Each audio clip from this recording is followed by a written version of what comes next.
Welcome back to Game Day Recap. Don't look now, but the Patriots are streaking. You can make it 4 in a row for Drake May and New England as Mike Vrabel gets his revenge against the team that fired him. And now the team where he made a name for himself is sitting at the top of the AFC East. As you take a look at some of our teams that are on the come up and others, look at the Jets, man. A 7-game losing skid, and that is not the worst that franchise has done in their history. So let's talk about our trending teams that are going up. And then, of course, a couple that are going in the opposite direction. And, fellas, we're going to start with the Patriots. We have to start with the quarterback, Drake May, playing absolutely out of his mind at this point. It's hard to think about how old he is, Danny, and how, this is what his second year as a starter, and yet he looks every bit as polished as, dare I say, Tom Brady. I mean, I know that's dramatic. But he's got a lot more mobility, too. I mean, he can run around a little bit, too. I mean, he looks like he's 13 years old. He's got that baby face. I liked him a lot coming out of Carolina. He was put in a tough situation last year. And this, of course, is what everybody's looking for when you make the coaching change, is that you get these types of results at some of these franchises. And I think with Drake May, you've seen the ability to run the football with Ramondre Stevenson has been huge. You give any quarterback a run game there. But to see the accuracy which he's throwing out, leading the NFL in completion percentage and making down the field throws while you're at it, is really a testament to what I thought when he was coming out was a really high football IQ. He knows where to go to the football when he gets into trouble. He gets to his progressions. He's the total package, not to mention the ability to run the football. The second leading rusher today as well behind Ramondre. I think the Patriots have their franchise quarterback for the next decade. Drake May has lived up to everything I thought he'd be coming out of Carolina. Even more impressive than that, Rand, is the fact that this team is 4-0 on the road this season. They've matched already the amount of wins that they've had in 1 year. I think that the Titans have had in their history. We've got a stat somewhere in here that I don't have time to get to, but either way, they're definitely trending in the right direction. Are you buying into the Patriots at this point, though? Because I know we have that conversation with the Colts where we were waiting on that qualifier. Where are you at with the Patriots? No, I'm all in with the Patriots. This was a team that I picked very early in the season to make the playoffs, the wild card. I still think it's Buffalo's division to win, and I had this Patriots team coming in that 6th or 7th seed in terms of making the playoffs. But you talk about being able to go on the road and win football games.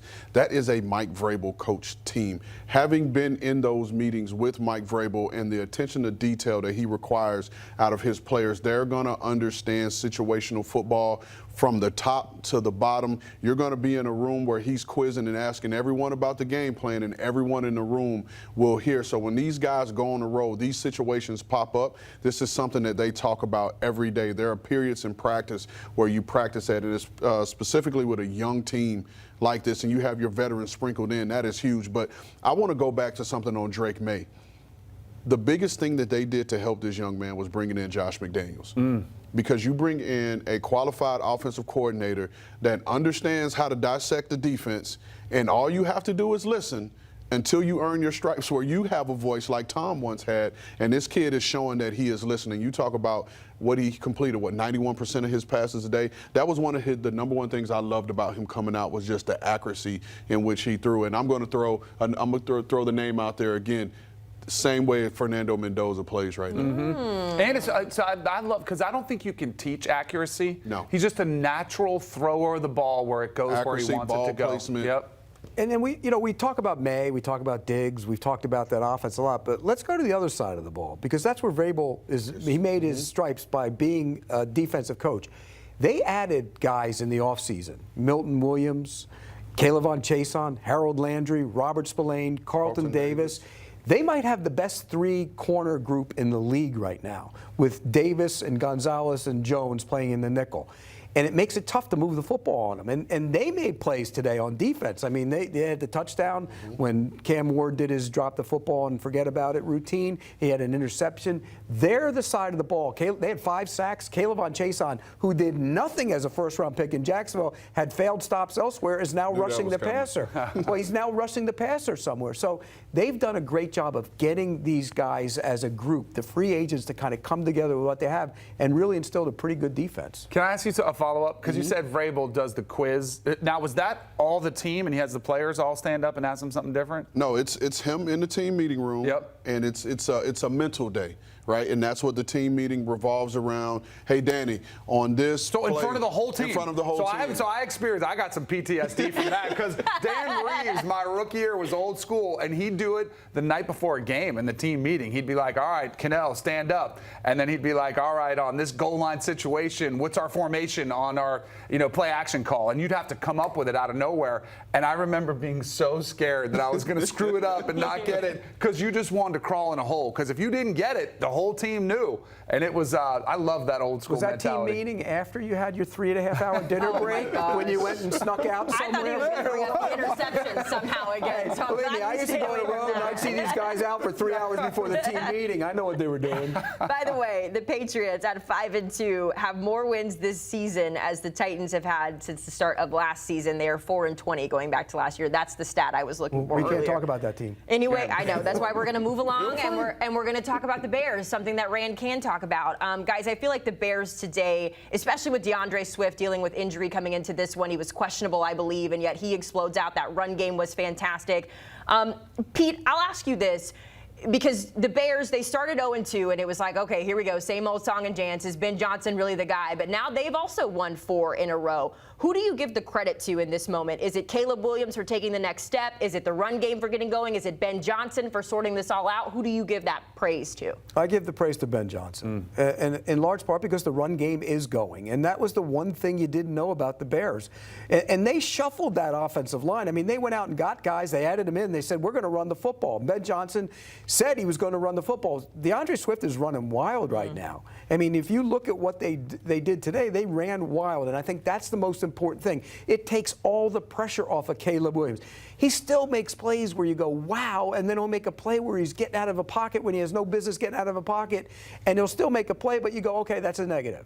So there's a lot to like about his improvement. Everything is slowed down for him. You can watch his feet, they slow down. The game is slowed down, but it helps to have that run game. And I give credit to Ben Johnson for making it work. That's what we all said that's what he wanted to do. That's the genesis of his offense. It's what it was in Detroit, and now it's making it happen. One thing about Ben Johnson, when you're up 20-14 late in the game and you have a 4th and goal from the 1-2 yard line, go up 9. Please go up 9. He had a penalty on the play, forced him to kick the field goal to go up 9. It's the right thing to do. Rand, what can you say about this Bears defense? Because there's been a lot of conversation about this offense coming together, but they had, 4 sacks, 3 interceptions. They held the Saints to 3 of 10 on 3rd down. I mean, a pretty good day for that unit as well. Opportunistic. Guys getting their hands on the ball. We talk about it all the time in the meeting. Tips and overthrows, got to get those. And this defense, those guys up front, they do a really good job of pressuring, and if they can't get there, they get their hands up. And then you have these big, long linebackers behind them. You have these big, tall, long corners behind them. You talk about it today. 3 interceptions, a recovered fumble. You talk about why they won the football game today is because they forced 4 turnovers and they ran for 222 yards. And so that was the reason why they won the game today. But this defense, coached by Dennis Allen, this is a Dennis Allen defense. Revenge game. And yes. And you can tell because the multiplicity in which he employs out there, because one week it looks like it's a 3-4 principal team, then the next week they're an even front team because they have the pieces in place to be able to move a lot of these guys around. And so this defense is really what's leading this football team, and this ground game is really getting going. It was their first win against the Saints since 2008. They had lost 7 straight going into this one, so a big win for the Bears. Also, a round of applause to the Panthers, who are over 500 for the first time since 2021, guys. To be fair, the win comes against a really terrible Jets team, which we're going to talk about in a minute. But for the moment, guys, that's right. You can only beat who's on the schedule. And that's the thing, though, Rand. It's like they continue to beat teams. They beat the Cowboys, who they beat last week that I'm blanking on. Whoever they beat last week, and the Dolphins, duh. How could I forget? I put Miami out of my mind. That's like winning a bye week game. That's what that was. But either way, Danny, when you look at the Panthers and them coming together. I know Dave Kanell is kind of soft-spoken when he talks about this team, but something that he's doing is motivating them. Absolutely, and I think this is different than what we're talking about with first-year head coaches, like we were talking about Ben Johnson and we're talking about Mike Vrabel, because once you've already had a year and things starting to go south, boy, those doubts and those concerns start coming in, and there was a lot of question marks about Bryce Young. What would his future hold? But to be able to get the team to buy in, to be able to get some of these, because when you're one of the worst teams, You were that team that teams were supposed to beat. Now they're flipping the script and beating some of those other bad teams. I think it's huge for them. So I think they've really started to, and it's, Bryce Young did leave the game with an ankle injury today, so that's something to keep an eye on. But he's been playing better, and that was a big part of why Dave Kanell was brought in there, to lift up his confidence and get him playing better. Xavier Legette is playing a lot better. So some of the pieces they put around him have also been there too. So now you got to see if you can carry this momentum, if you can start seeing a culture shift where you can start beating good teams. But that confidence is an amazing thing. Good test next week because they get the Bills. Yeah. And Idro Evero, his defense is playing lights out right now. You talk about on the day, the Carolina offense didn't turn the ball over, and the defense forced 2 turnovers, and the defense had 6 sacks, because that was been the one thing that's been missing from this Carolina defense, is being able to get pressure off those edges. And so now once they're able to start getting this pressure, whether it's winning outright or manufacturing pressure, is only going to help this team in terms of being able to create turnovers. And you saw J.C. Horn today. He's their #1 corner. He had 2 picks today. It was a nice one that he made where it looks like he kind of baited the quarterback to throw that post, and he went and got it. And so this team, although it's not pretty, and we don't know what their signature win at this point is or has been. Shutting out the Falcons. Yeah, I was going to say it has to be that Falcons game. They're winning games, right? And so we talk about it. You can only win against the teams that are on your schedule, because when you look at it, it's a dub. And for a team like the Carolina Panthers, in the history of where they've been these last couple of years, every win counts. And I want to give one guy individual flowers. Derek Brown. He's coming off a major injury, and he's been a force this year. He had 2 sacks today. He's been a power player at defensive tackle. If you're looking at early guys in terms of all-pro, Derek Brown's in that conversation. He's played really well coming off the injury. This Panthers team has been fun. We'll see if they can keep it going. But I did mention that the win came against a Jets team that every single week, we are reaching for something to say positively about this team. We can't say anything nice about the coaching right now. The quarterback gets benched today, Justin Fields. He did get banged up a little bit, but then he was benched in favor of Tyrod Taylor. They didn't have Garrett Wilson. They don't have a run game. I mean, Rand, what is there to say about this Jets team? Is there any hope? Because this is not the worst season that they've had on record. 2020, I believe, was the season when they went 0-13 or something like that to start the year. So it can get better, but right now this feels like rock bottom. Well, and that's what I was going to say. It can't get any worse. And so at this point, why not try to see what you have in Tyrod Taylor, and if he could bring some level of calm and balance to this offense? Because watching, you saw him today. Well, but even then, Tyrod at least got the ball out on time in certain situations. He threw it to the other team twice. In certain situations. And so right now, and I said this last week, offensively, I don't know what the identity of this offense is. And again, it didn't matter if it was Justin Fields at quarterback or Tyrod Taylor at quarterback. What is the identity of this offense? What are you trying to do offensively? You have a guy in the backfield that can hit the home run, but you don't really trust that. And so you try to drop back, you try to throw the ball, and then your #1 receiver, who isn't available to you right now, most teams are now saying, hey, we're going to put our #1 corner on him, and then good luck of having someone else beat us. So right now, it's just a clash of all things. It's a clash of not having an identity as a team, as a whole, and then just not having enough talent on the football team to win a game.